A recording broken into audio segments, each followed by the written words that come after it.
Hi everyone, Meet Thinny Baltano here, the internet's busiest music nerd, and it's time for a review of this new Yeat project, To Alivë. This is the major label debut of California rapper Yeat, who has been building up his profile with a steady stream of projects for several years now, really reaching a fever pitch with last year's Up To Me, which I wasn't exactly blown away by, but it was coming through with some kind of refreshing fusions of psychedelic, hype, melodic, and druggy trap music. I thought maybe Yeat could come through with something more bold and unique the next time around. Possibly a new phase, a new sound or something. And if that is the case with To Alivë, that's something, that phase is a very one-dimensional one. Listening to this project, it's clear Yeat has hindsight working for him and has paid very close attention to the most major works from Future, Uzi, Young Thug, and Cardi over the last 7 years. And he really peppers in all of it in a pretty forward-thinking way.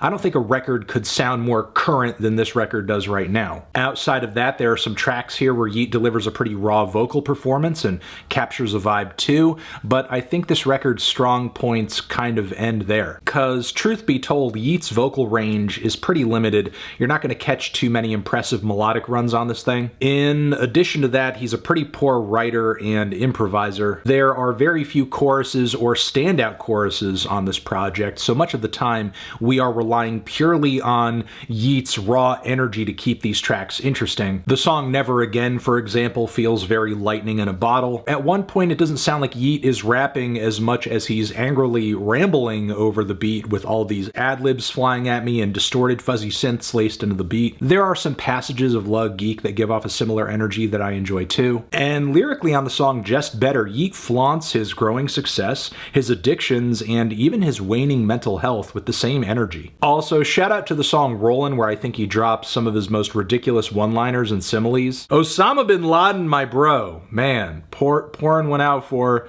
Osama. And Yeat also has a track on this thing titled Taliban, so you know he's a fan. Sidebar here though, I do think Taliban is one of the weaker and more repetitive tracks on this LP, frankly. I think Yeat could have done a little bit better by the Taliban on this one. I'm about to slice you, I'm about to dice you, it's not nice, yeah.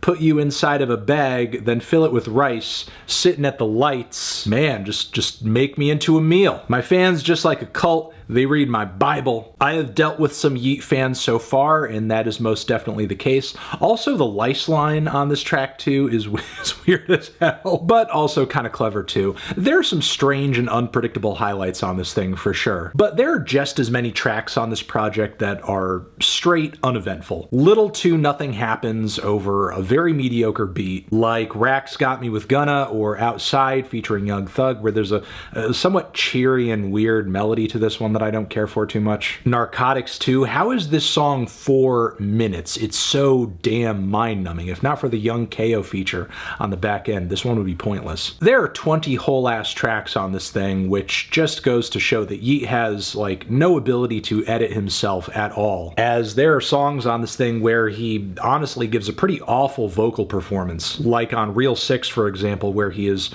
sounding somewhat demented and maybe even totally drugged out of his mind, singing a I'm horny.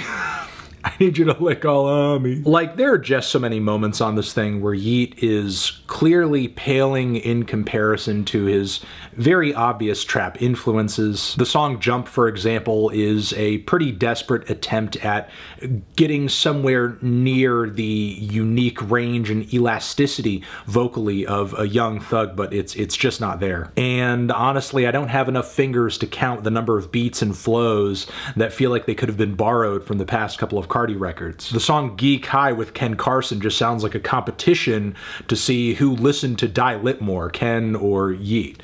And I think it's Ken. The love song Call Me on the back end of this thing is surprising because Yeat spends much of this record throwing anyone in the trash who is interested in him or fucks him. Seems more like a lone wolf type in that regard. Then La M, I thought, had one of the more eccentric vocal performances on the entire LP. There's something to that melody on the chorus that's peeking out through all of the horrendously harmonized vocal layers. I just touched the M, I just touched the M. But overall, the last leg of this thing is pretty much par of the course for everything that has preceded it. Because again, this record captures, I think, a vibe, an aesthetic, a style, but then beyond that, there's like no real direction, vision, versatility. When there is a track on this thing that kind of hits or sounds decent, it seems almost by random, like it's just a fluke. And coming away from this project, I feel like I'd much rather just listen to the artists who influence Yeat than just Yeat himself. I think the most accurate and funny picture of this record comes in the shape of the final track on the record, Still Countin', where we get a super simple, cycling, repetitive beat,